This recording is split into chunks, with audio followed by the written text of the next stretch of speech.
নীলফামারীর ডোমার উপজেলার বোরাগাড়িতে ক্যান্সার রোগে আক্রান্ত কমিলা ঋষির বাঁচার আকুতি। আনিসুর রহমান মানিকের ভিডিও চিত্রে বিশেষ প্রতিবেদন।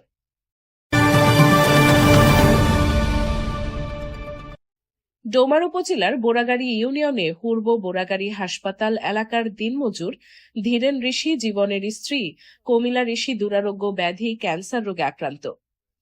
গত 2 বছর যাবৎ চিকিৎসা করে বাড়ির আসবাবপত্র, গরু, ছাগল বিক্রি করে সর্বশান্ত প্রায়। শেষ সম্বল ভিটাবাড়িটুকু বাঁচাতে আকুতি জানান তিনি।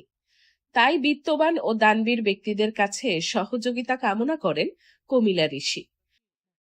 আমার কয়লা ক্যান্সার বহুত দিন হতে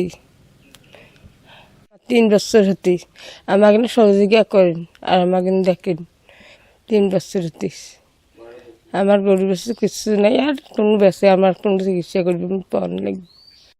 তার স্বামী একজন দিনমজুর এবং ফেরিওয়ালার কাজ করেন। সংসারে 3টি সন্তান ও স্ত্রী নিয়ে ভালোই কাটছিল তাদের জীবন। গত 2 বছর পূর্বে স্ত্রীর ক্যান্সার ধরা পড়লে সেই থেকে নেমে আসে সংসারে কালো মেঘের ছায়া। বর্তমানে রংপুর মেডিকেল কলেজ হাসপাতালের হেমাটোলজি বিভাগের বিভাগীয় প্রধান ডাক্তার আব্দুল কাদের জিলানির চিকিৎসা সেবা নিয়ে কিছুটা সুস্থ হলেও বর্তমানে অর্থের অভাবে স্ত্রীর চিকিৎসা করতে না পারায় দিশেহারা হয়ে পড়েছেন তিনি। আমার বউর এরকম সমস্যা, আমি এই রোগে এমনি জ্বর ফর অনেক কিছু সমস্যা হয়ে যায়। আমি ডাক্তার ফাক্তার দেখি, ওষুধপাতি যা ইত্যাদি এখান থেকে আনিয়া খোয়াই। ওইভাবে খোয়াইতে অনেক দিন হয়ে গেল, গত হয়ে গেল। এখন আমি ডাক্তার এখান থেকেই নীলফামারী পৌঁছাইতে বলছি। ওখানে আমি গেছি, ওখানে চিকিৎসাবাদী করছি। ওখান থেকে রিপোর্ট পাইছে খারাপ। আবার ওখান থেকে আমাকে বলতেছে বলে রোগী ভালো না, এর বড় ধরনের সমস্যা হয়ে গেছে, আপনি রংপুর নিয়ে যান। তখন আমি রংপুর নিয়ে গেলাম। রংপুর যে এখন সব কিছু আমরা দেখতেছি, এখন অনেক বড় ধরনের আলতাসেনো আর এখন ভয়ঙ্কর রোগ হয়ে গেছে। এখন ডাক্তার কয়, আমরা এখন ভয় পাই। এখন আমি চিকিৎসাবাদী ওই অবস্থা আমি করতেছি, করতে এখন আমি নিশ্চয় ব্লাড ক্যান্সার, হাড়ের সমস্যা হয়ে গেছে। আবার ওই যে কলজা মুখের ভিতর ওর ফুসফুসি ওখানে সমস্যা হয়ে গেছে, এলে রিপোর্টে ধরা যাচ্ছে। আর ডাক্তার কইতেছে ওখান থেকে মেন রোগ পেয়ে গেছে, ওর এখন বর্তমান হয়ে গেছে ভয়ঙ্কর ব্লাড ক্যান্সার।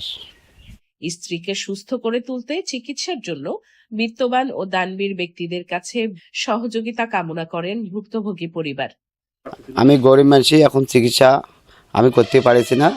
গ্রামবাসী দেশের মানুষই আমার জন্য একটু সহযোগিতা, আপনাদের জন্য আমি একটু অনুরোধ করতেছি। আমি অসহায় হয়ে গেছি, এই রুগী বুঝতে এখন বড় ধরনের হয়ে গেছে। এখন আমি আর পাইতেছি না, আমার কোনো কিছু আর নাই। আমার চলার গতিও খুব সমস্যা হয়ে গেছে।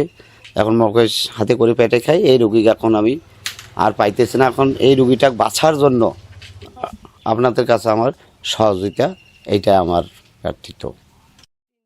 প্রতিবেদন আনিসুর রহমান মানিক, শালকি নিউজ 24।